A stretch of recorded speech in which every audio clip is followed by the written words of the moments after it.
What is going on, everybody? Welcome into episode 75 of To the Show We Go Baseball Podcast, where every episode is an interview with a person in the baseball world. Today's episode, it's actually a first for us. We've mostly done professional. We've done a few college guys. We've obviously done media, broadcasters, beat writers, all that sorts of things. But we're stepping outside the comfort zone here. We have our first high school guy, actually, who is a Mizzou commit. So I love that.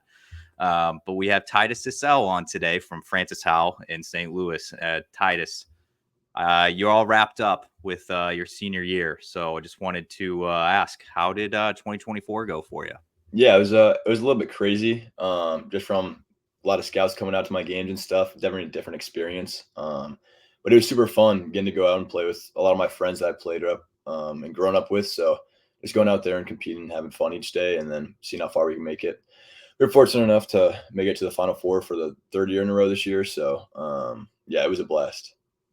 And for people that aren't familiar with St. Louis high school sports, it's I feel like St. Louis is a little slept on for sports outside of soccer for the most part, because obviously they usually are pretty. You have the CBCs and SLUs of the world that are Yep. very good at soccer.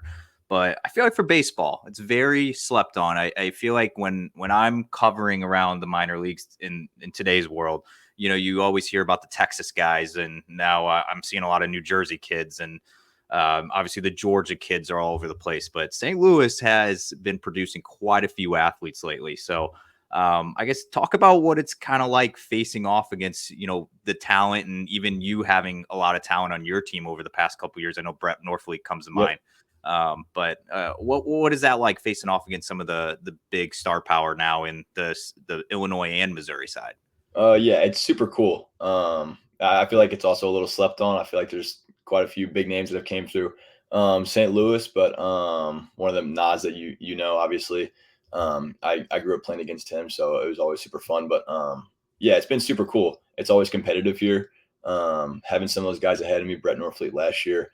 2 years ago, we had Jake McCutcheon. He's at Missouri State now. But it's always super competitive, especially with the Illinois side as well. Play with some of the guys on my GBA team 3 or 4 years ago, and a lot of them are really, really good. They're a bunch of studs down there. So I think it's a little slept on as well, but it's definitely competitive.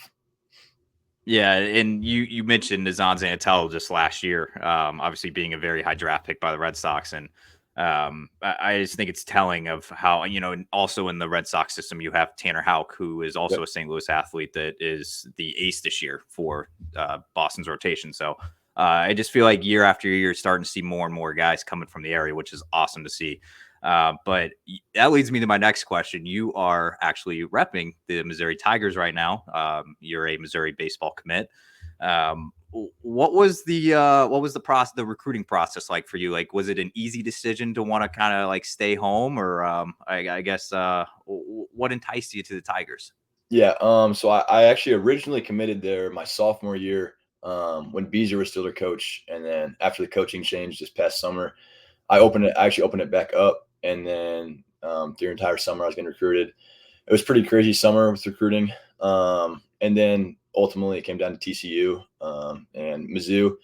But my dad actually played with Carrick Jackson and on a JUCO team, and so they kind of knew each other. They had a past relationship, so that trust, that was super cool. And then the opportunity to play early, I think, at Mizzou is something that I may not be able to get somewhere else. So being able to go in there for my home state and represent, and then hopefully play, in my opinion, that best conference early as a freshman, that was something I couldn't really pass up. Yeah, I think you hit the nail on the head there. It's SEC baseball is no joke. You see national champions from that conference all the time.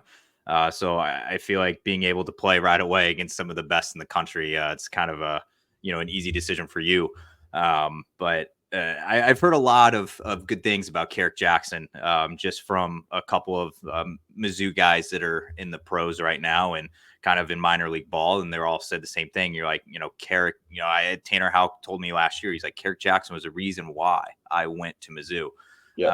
So What about like Carrick? I guess obviously you reopened it whenever Beezer was gone. Now Carrick's there, and you obviously honor you kept your commitment. You recommitted back. What was it? I guess in about Carrick specifically that you were just like, I can go play for this guy. Yeah. The first thing our first phone call, he made it very, very clear he wanted competitors. I think his word was, "We want dogs on our team, to come out here and just we're not gonna have maybe the best facilities, but we're gonna be scrappy. We're gonna find a way to win." So I think that kind of fits my personality. I've kind of been an underdog. Some would say my whole entire life I've kind of been undersized and stuff. So I think that fit me well and who I am as a player well. So being able to go there and just kind of be that guy and hopefully be a big part of that program was something I really enjoyed. And then he made me feel really wanted. He made me feel like I could go there and play, and he wanted me to be there. So those were probably the main reasons. So I did watch the KMOV Channel 4 interview that they aired probably about a week ago. Yep.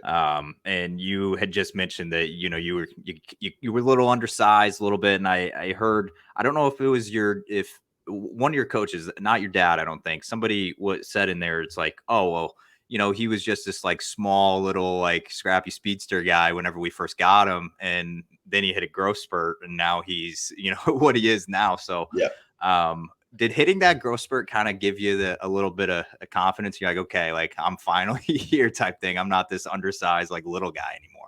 Yeah, it's always been I've always been kind of undersized. I probably came into high school, I was probably 5'9", 5'10", 115 pounds. So, honestly, it's the work that I put in is each year, along with just like maturing, has been the biggest blessing. It's been amazing. And it's kind of taken my game to the next level, honestly. So each offseason I've put on 20, 25 pounds.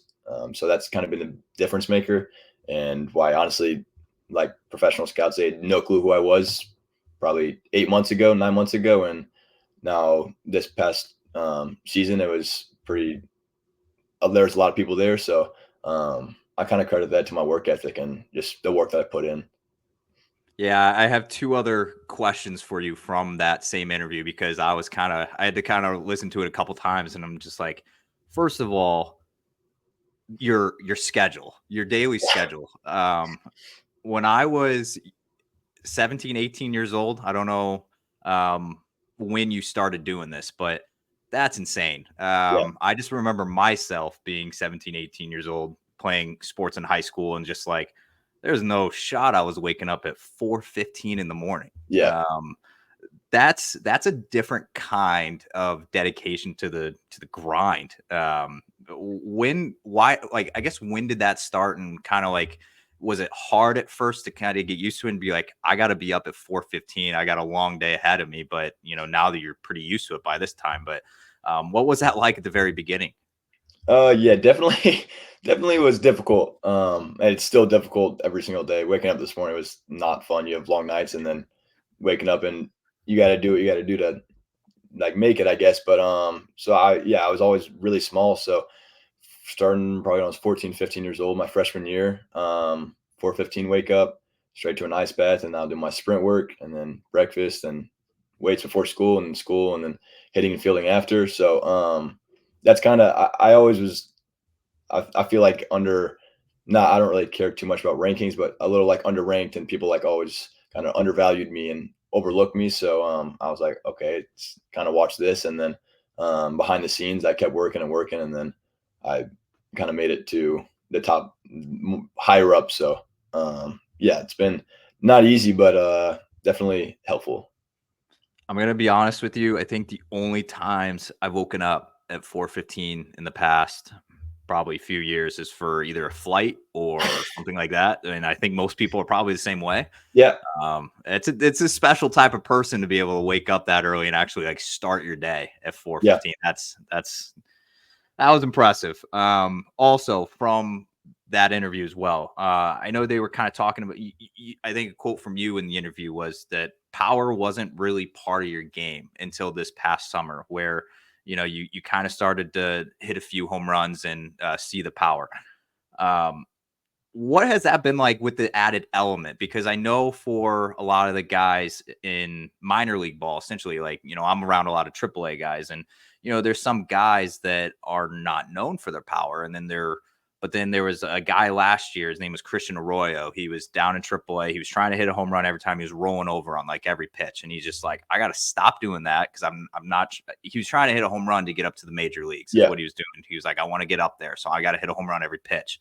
But he was just rolling over every time. So in your instance here, like what is that like? I guess having a little power now, but not affecting your other parts of your game.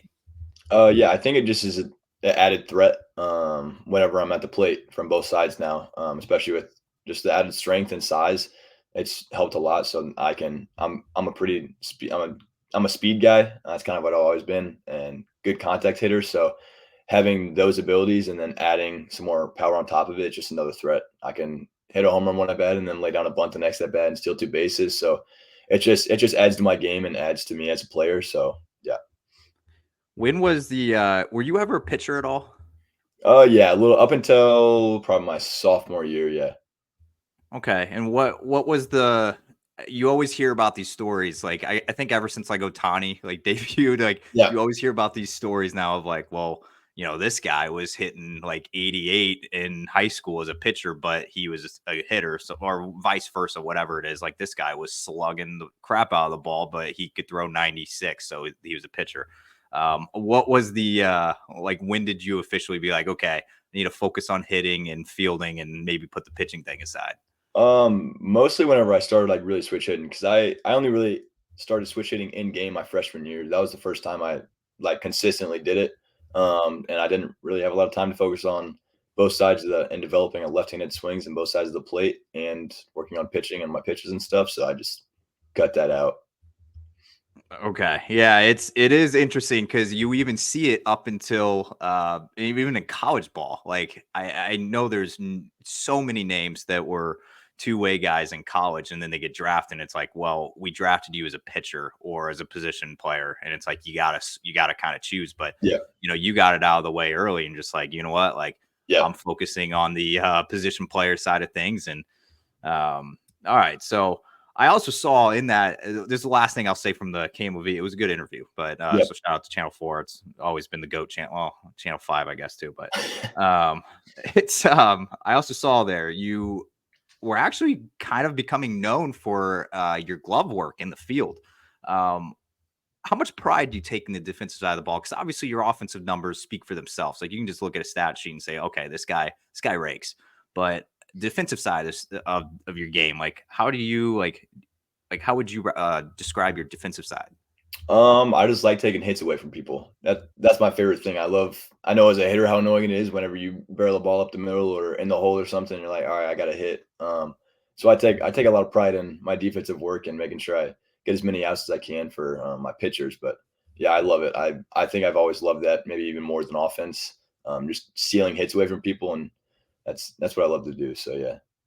And as far as the field, I know you play a lot of shortstop. Have you had a lot of time at other positions, or like what is it? What does it kind of look like for you the past couple years? Yeah, so all the way up until my freshman year, I played shortstop in all my summer league and everything. And then I was really undersized again, so I started left field my freshman year for high school, and then I switched to center field, and then I played a lot of center field on the Royal Scout team the past 2 years in second base, and then the past 2 years for high school, I've been starting at shortstop.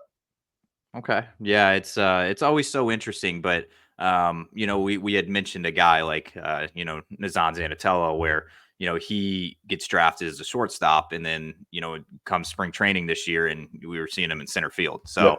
So it's always good to have athletes on the diamond. I Mhm. mean, you can plug them in anywhere. So all right, let's shoot to I just had a couple questions in regards to the draft combine. You got invited. You will be there at the end of the month. What are you looking forward to whenever you show up? I think just showcasing my abilities. I like these kind of things. I do pretty well in these because I'm all my numbers are pretty good. So I'm excited to go show a lot of people that have never really seen me, some scouts that may have not seen me, and compare to the best in the country, best players, and put myself right up against them and see what I can do. But yeah, I'm looking forward to it. And do you have any plans for the actual draft itself? Like, are you gonna get together with family and friends, or just anything, or just kind of just be like, I'm gonna do my thing. Obviously, just hang out with the parents or whatever. Yeah, I'll probably have some family and friends over for the draft, but nothing too crazy.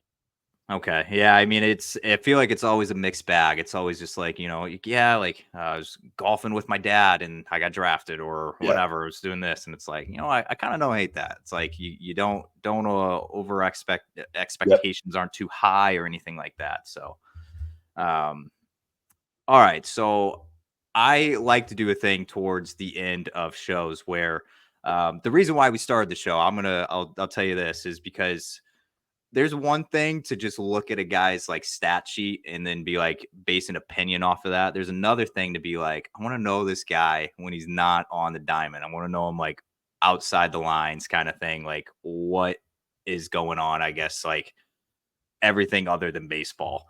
So I did have a few questions here if you're Yep. ready. Yeah. It's a speed run type thing, very random questions. All right. And nothing too crazy though. Yeah, Nothing, yeah, yeah. don't think too hard. I get a lot of guys thinking too hard, and it's like you're good. All right, first question here: are you a movies, show, or live TV guy? Show for sure. All right, follow up question: what's your favorite show of all time? Show that probably no one's really ever seen. It's called Chuck. I can't really explain it because it's hard to explain, but it's really good. Okay, that is a first on here. Yep. I've gotten Suits every single time I've asked that question. Yeah. I don't know if you've seen Suits. I've seen a little bit of it. Every single minor league baseball player in America is watching Suits or has watched it, just an FYI. Yep. So, all right. If you had to recall a game that you've played in, and what would you consider to be not even just for you, but just like that was the best game I've ever played in? Ooh. Probably last year at state, our semifinal game, I think I had two doubles and a single, and that it sent us to the state championship. So that was probably my best game. Okay. And if you had a walkout song in 2024, what would it be? Ooh. Public service announcement. Okay. Don't even gotta need an explanation on Uh, that. yeah. This one's gonna be tough. This one might be the toughest one I ask you. Um, you're a young guy, so I know that it's hard to answer this question. But by the age of 25, you want to have accomplished what? Um, I want to be sniffing the big leagues in. That's the goal, or if not in it, that's a goal. That and probably have a wife. That I hope I have a wife. It's Those are the two goals, I think. okay. Yeah, I mean, I'm getting married this year. Wedding planning sucks, but it's Yeah, okay. that's awesome though. Thanks. Um, all right. So, who was your favorite athlete outside of baseball? Mhm. Oh wow, maybe Messi. Oh no, Steph Curry. Steph Curry. I love Steph Curry. That's the guy. Okay. I was expecting a different NBA guy, but given St. Louis ties, but we'll let that Jason slide. Tatum. We'll let it slide. Yeah. Um, all right. What's the weirdest baseball superstition that you've have or that you've seen a teammate have? Um. Ooh. I had some kid that he had to chew two pieces of bubble gum 2 years ago, like before every game. He just had to have two pieces of bubble gum in his mouth. I don't know why or what it. He probably just had one good game with it, but yeah. All right, this one also might be a tough one because you could have multiple answers. But who is a player that you've played with or against that's left you thinking that they were the best player you've seen play live? Kenton Deverman. He's at Evansville right now, and he just shoved against I don't even know, maybe been Eastern Carolina or Eastern something. Carolina, Yeah, yeah. he's got a pitch for Tennessee, maybe today, but he shoved every time he faced him. So that's a him. Is he a St. Louis kid? Yeah, from Fort Small West. Nice. Okay. All right. What's a guilty pleasure of yours? Probably just like laying down, just taking a nice nap. I love taking a nap. You're a big laying horizontal guy. Okay. Yep, yep. All right. So I'm getting into the part here where it might be a little food related. All right. I need you obviously know what Mount Rushmore is, so I just need 4. Your top 4 doesn't have to be like one. It doesn't have to be in order, just 4. So I need your Mount Rushmore of fast food chains. Okay. We're gonna go. No, we're gonna go Chipotle at 1, Freddy's at 2. Um, I for some reason I love Moe's. Have you ever had Moe's? Yes. Yeah, Moe's is at my 3, and then probably Chick-fil-A. Probably Chick-fil-A at my 4. Freddy's, that's a I don't. I I think love Freddy's. I'm a big fan of Freddy's. I like it. They just put one into the Illinois side over in Yeah. Edwardsville not that long ago. So, um, man, that's I haven't seen a Freddy's in so long. That brings it back. I have to ask though. So you did Chick-fil-A, Chipotle, Freddy's, and your fourth. What was Moe's. the other? Moe's. Oh, Moe's. So here's the thing about Moe's. People hate on Moe's so much, Yeah. and they say like, "Oh, that's their ingredients aren't good." Blah blah blah. Like, just go to Chipotle if you're gonna do that. But it's like there's a Moe's in Columbia, Missouri that used to do.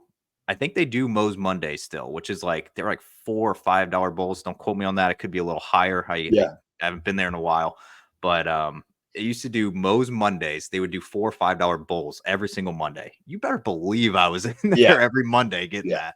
Stuff's good, man. It gets a lot of crap, and I don't know why. All right, it's another Mount Rushmore question, non-food related.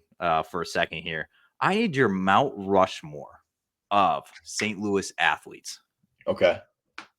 Doesn't have to be the best. It can just be Yeah. your favorite. Okay. I'm gonna go Jason Tatum. And I'm gonna show some love to Nas. I'm gonna put Nas at 2. Wow. And Okay. then Brett Norfleet, just because he, and then I think I'm gonna go Kenan Deverman just because of how good he was in high school and now Wow. too. Yeah, some guys I know. Okay. So I'm gonna alter the question then. Were you a Cards fan growing up? Yeah, yeah, Would you still consider yourself a Cardinals fan? yeah, Okay. Could I get a Mount Rushmore of Cardinals players that you grew up watching? yeah. We'll go Albert Pujols, and then Yadier Molina, David Freese, and then probably Adam Wainwright. Yeah, I mean that's probably it right there. Yeah, I mean, those are the maybe Jim Edmonds, but that yeah, might have been a little before your time. yeah. Who It's a little knows? before. Yeah. I know he's on Bally now, calling the games, but Yeah. all right. Let's see here. Have you had to sign any autographs yet? Yeah, just some kids, and then there's been some parents too that have wanted some, but yeah, not a whole bunch, but definitely some. Yeah, Okay, so far, I know you're early on in your autograph signing career. Has there been any like what is the weirdest thing you've had to sign, if anything? I don't know if they've probably just a T-shirt. Yeah, that's okay. probably been nothing too So you crazy. haven't had the live baby yet or anything like No, that? no babies yet. Coming soon though. It's more popular than you think, man. It's kind of weird, but um let's see. I'm gonna ask it and are you an emos guy? I'm not. I don't really have emails. Have you ever had Cecil Whitaker's? Yes. Yeah, that's my go-to. Okay. I'm not an emos guy either. I can't do the cheese. Yeah, It's too like just sits in your stomach. It's yeah, all right. That's an unpopular opinion for yep, St. Louis kids. So just wanted to ask. Let's see here. Let's see. All right. So worst topping to put on the pizza though. So if you are gonna go get Cecil Whitaker's, what topping are you never going to put on that pizza? probably black olives. Just I don't. am with you. What about pineapple on a pizza? I don't hate it, but I don't love it. I don't know if it belongs on a pizza, but I also don't think it's awful. I'm with you. That's another hot take. And the olive thing, that's my number one food that I never eat regardless. So Yeah, I'm with you I on that. don't. Yeah, So I actually had somebody, one of my fellow co-hosts, his name's Chris. He usually is on these with me, but um, he kind of made a bet with me, and he was kind of looking you up a little bit, and because he's from out in New England, so he yeah. wasn't too familiar with you. And he made a bet with me that he thinks he's going to know your answer for this question. If there was a player that's an active MLB guy right now that you would say your game compared to the most, who would it be? Oh gosh, that's hard. I'm trying to think of switch hitters. I'm not gonna go switch hitter route. I'm gonna go Trey Turner. Okay, that was not his guess, but Who I what was his like that guess? guess. His guess was Bobby Witt. Yeah, that was one of the three that I usually go with. Okay, because he's Kansas Yeah, City, like they're Midwest. Like Bobby Witt's a hell of a player to watch. He's yeah, quick. He's got great contact skills. It's like I don't know. I kind of agreed with him. I was like, all right, yeah, I think I can see the Bobby Witt here.